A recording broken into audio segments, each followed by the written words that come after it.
voltando aqui no vídeo, o que acontece, como vocês notaram aí pelas imagens aceleradas, que eu várias vezes acerto o traço, ou com o Ctrl Z, ou voltando, ou usando a borracha.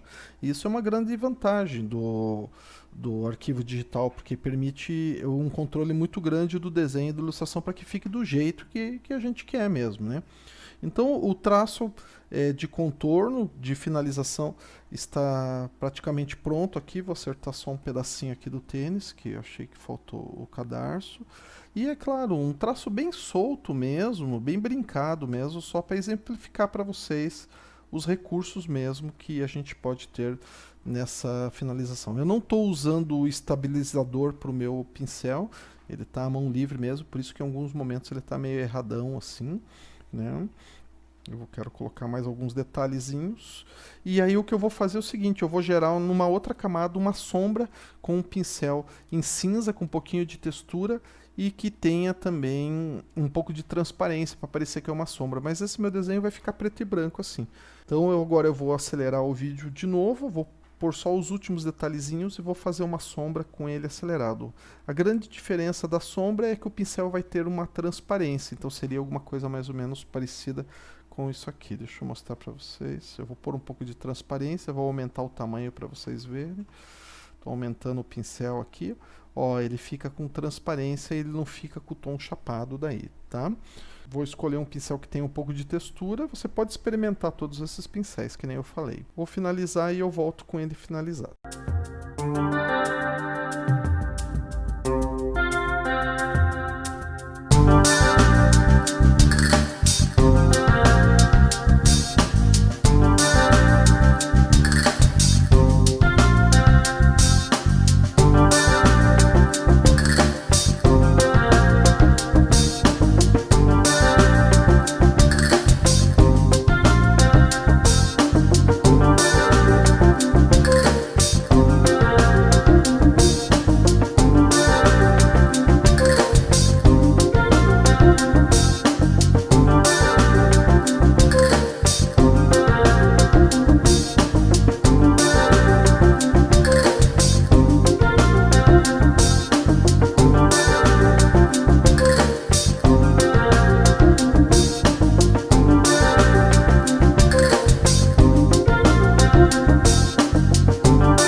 Quando eu comecei a finalizar essas sombras, eu achei que seria interessante colocar um pouco de textura nessas sombras, para ela não ficar com só chapada. Então o que eu estou fazendo agora é escolher um outro pincel que tem textura e eu vou misturar essa textura com as sombras. É isso que eu estou fazendo.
eu resolvi também pintar, é, colorir, né, esse personagem. Eu ia fazer a princípio preto e branco, mas eu gostei do resultado e então assim eu acredito que vai ficar uma aula longa, mas possivelmente eu corte ela em pedaços. Mas eu estou finalizando com cor. Então, para fazer isso, eu gerei uma outra camada e eu vou usar para pintar. Como eu só mostrei o pincel nesta aula, eu vou tentar pintar o máximo possível desse personagem somente usando o pincel. Talvez em alguns pedaços o baldinho também, mas não vou usar muito pouca máscara.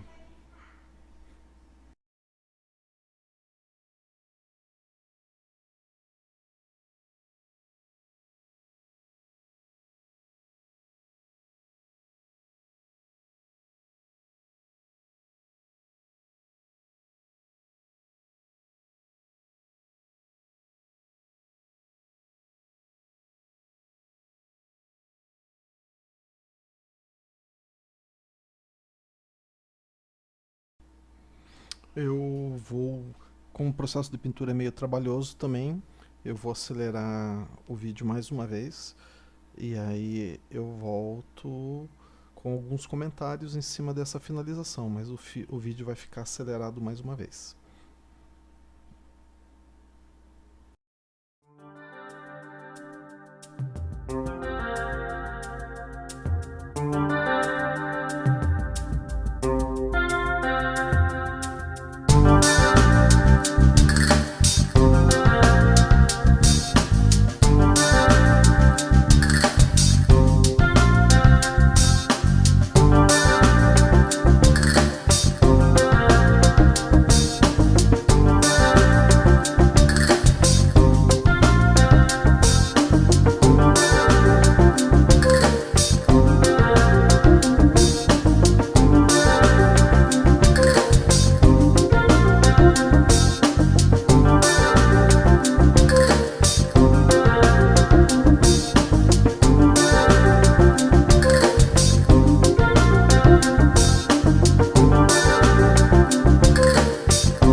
Como eu resolvi finalizar com cor, também já achei mais interessante também trabalhar um pouco de volume.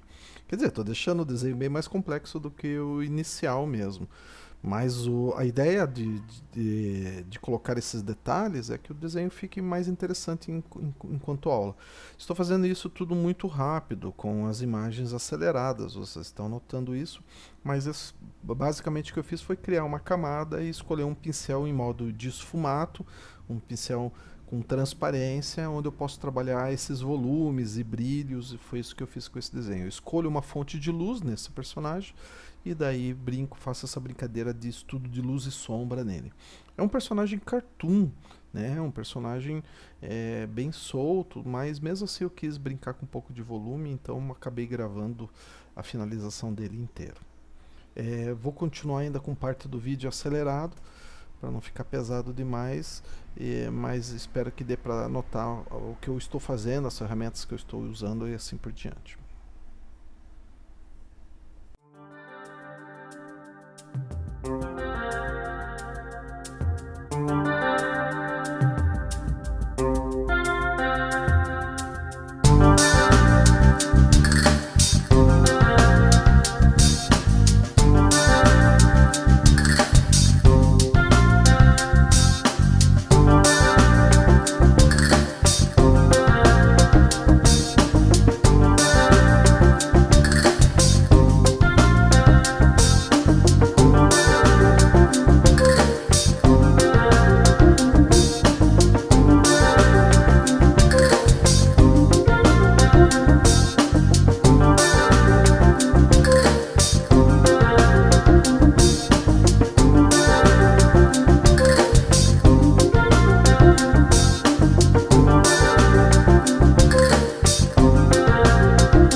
verdade, eu acabei gostando do desenho, então resolvi pintar o desenho. Falei que não ia pintar, mas acabei achando que ficou interessante finalizar para vocês verem. Mas o que eu estou usando em todo o processo aqui, na verdade, é só basicamente é o pincel. Em alguns momentos usei o baldinho para pintar, e em alguns momentos eu gerei uma máscara leve, né?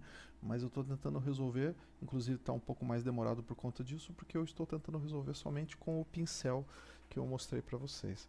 O que eu estou fazendo agora é fazendo a pintura desse contorno para suavizar um pouco esse contorno, e acredito que fica bem interessante desse jeito. É o meu estilo também, né? Que nem eu comentei. Eu vou acelerar de novo o vídeo para finalizar o desenho.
Então aqui estou com o desenho finalizado. Fiz a pintura cor de contorno, coloquei um pouco de volume, coloquei os brilhos. Eu faço isso em camadas separadas. Tem ilustrador que gosta de fazer isso tudo numa camada só. Mas eu queria mostrar realmente que o Krita tem grandes possibilidades na parte de finalização. Reforço que é um desenho rápido, solto, né? Feito para essa aula da Gibiteca, para essa aula virtual da Gibiteca, mas eu acabei gostando do resultado final. E esse processo todo, desde o esboço no papel até a finalização, foi 1h30, quase 2 horas de trabalho. Então, 2 horas de trabalho você faz esse personagem. Que nem eu te falei, os vídeos aqui estão todos acelerados, né? Mas deu 2 horas de trabalho para finalizar esse personagem. Espero que vocês gostem.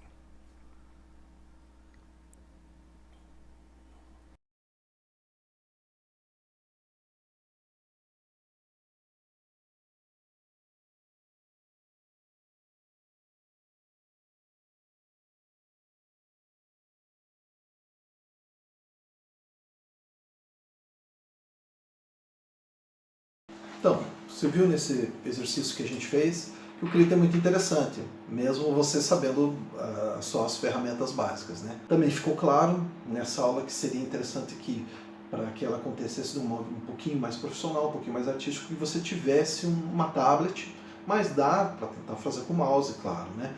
A tablet, a ideia da tablet, ela é um periférico do computador que você acaba, essa minha é bem velhinha, mas eu trouxe para vocês, para mostrar para vocês. Ela é ligada no computador e ela também funciona com uma caneta. A maioria das tablets, as tablets de última geração, bem profissionais, trabalham com sensibilidade de pressão na caneta. Quanto mais pressão você faz, o traço fica mais grosso ou mais fino, dependendo da pressão. Dá para desenhar com mouse, mas é claro, com a tablet fica um desenho muito melhor, muito mais caprichado. Então, essa que foi a aula que eu estou propondo para vocês brincarem com um desenho digitalmente. Seria interessante que você mostrasse os trabalhos que vocês fizeram, de algum modo. Tira uma foto, coloca na internet, manda para a Gibiteca os desenhos para a gente ver como é que está ficando. Né?